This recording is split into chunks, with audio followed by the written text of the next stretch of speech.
He's back. All right. So go over everything you just said, Ed. All done. I did such a good job, too.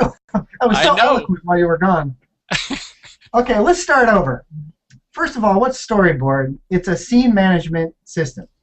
So if you want to have different screens, different scenes in your game, you can use Storyboard.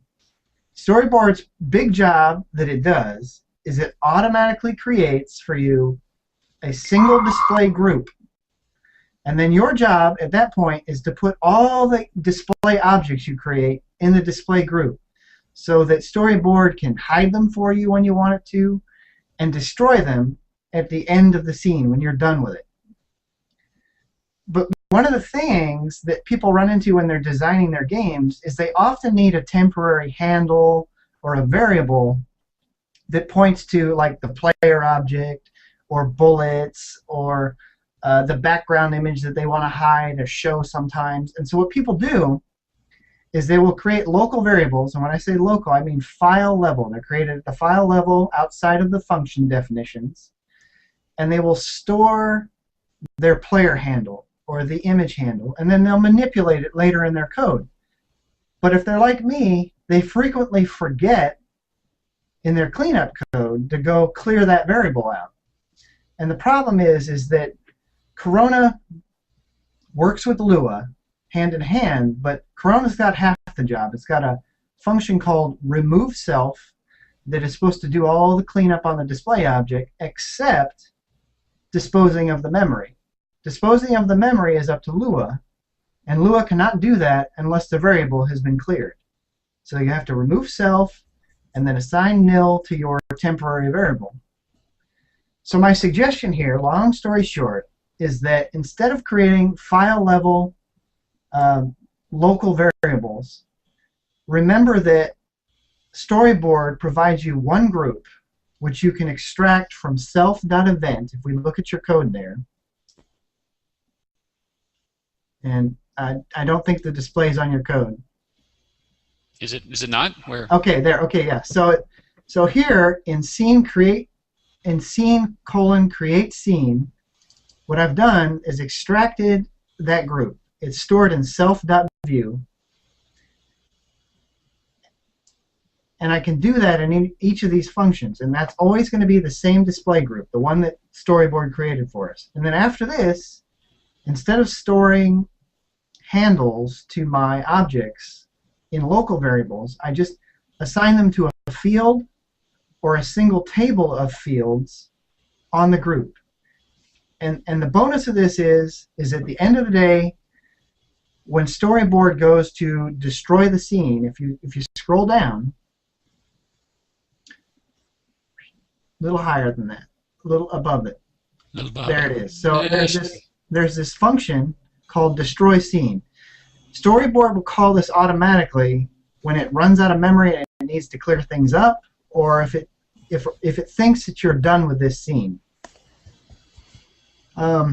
And so normally at this point you would be assigning variables nil, like I did here, main mem label nil, texture mem label nil. But you'll notice that that one that I created, the table, didn't do anything. And why didn't I do anything? Because the object, the group itself, got destroyed and was wholly managed by Corona.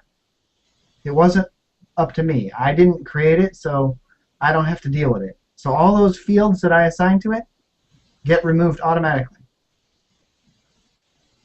Is that clear, or have I just... Yeah, it's the yeah. 10 minutes confused people. No, it's the difference between manually defining something, yeah, and programmatically. Sorry, at the end of the day, the beauty of it is just remember it manages that group, so you might as well use it. Store your things in it and assign field names to it, and let it manage it for you. Mm-hmm.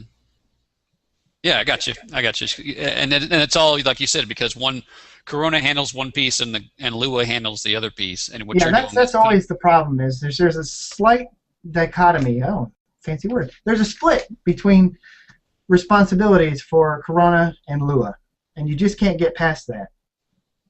Yeah. So what you're doing is you're putting it more on the Corona side of things, so that Corona can automatically handle it for you.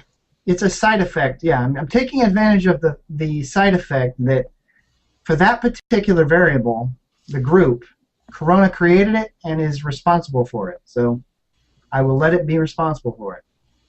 Okay, cool. Well, I tell you, I thank you for going through all that. I know I put you on the spot. I basically asked Ed before the broadcast, hey, would you talk about that thing that you shared with us 3 weeks ago? And do it in such a way that everybody will understand what the heck you're talking about. Yeah, right. So here's the question I want to ask, and if you want to discuss this offline later, we can do that. But I think this is a pretty good piece of code to share with the community as a whole. Would you be interested in putting this out as a GitHub project or something? Sure, yeah, I could do that.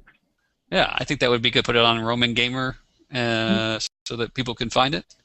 Yeah, I could also, yeah, I could do a GitHub and do a link for it. Let me share my screen here. Okay. If I can find the one I'm trying to share. Where is it? Why isn't it showing? Technical difficulties. Boop. Oh, for goodness sake. Let me see if I can flip over here. There we go. Yeah, there we go. Okay. So this is the application when it runs.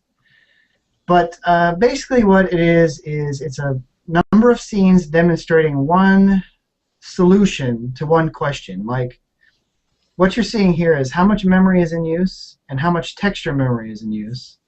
And then when you click this button, what it's going to do is load up an empty scene and tell you how much memory is in use and how much texture memory is in use. And you can keep going back and forth. And one thing you have to know with Lua is the numbers are not going to match exactly every time. And the reason is Lua is allowed to do, it's allowed to be lazy about collection. It doesn't necessarily collect that garbage immediately every time. But if you run this over and over, what you're going to see is the numbers settle out to a small range, an average, basically. And so in this application, what I've done is demonstrated different scenarios that you can then compare to each other, like creating a bunch of variables but not setting the, or setting them to nil, and then forgetting to do it and see what happens. So if we run this one, it created like 50,000 images, and it tells you how much memory it's using. But when we go back, this memory usage should go way down. And it did go down, but there's a little bit left over. But every time we go in, if I wrote this correctly, the numbers should be pretty much the same. So it's about 5.4, 5.5 megabytes. And we come back, and there's about 1.3 megabytes that hasn't been cleaned up yet. Hey, Ed, just to confirm, that's the image recs you set on the group, right? Say again? That's the image groups that you set on your group, the image recs? Well, the memory that's getting, yeah, so that's the image rectangle. That's an image rectangle, right. So what you're seeing in that example is display.imageRect, new image rect. And and so the memory usage is like how much memory just for storing all the handles and whatnot, and then a little bit of texture. And it was nice, I didn't mention that, but even with all those images up there, I can't remember, it was 5,000, 50,000, but it was quite a few. It hardly used any texture memory because Corona is really efficient about how it reuses the same image over and over. So almost no difference there. So what I was going to say was the next one was where I didn't clear it, and I think what you'll see is it's 5.4 meg, and that memory did not get cleared because I didn't do the proper thing and assign those variables to nil. And so the rest of these go on like that with different examples.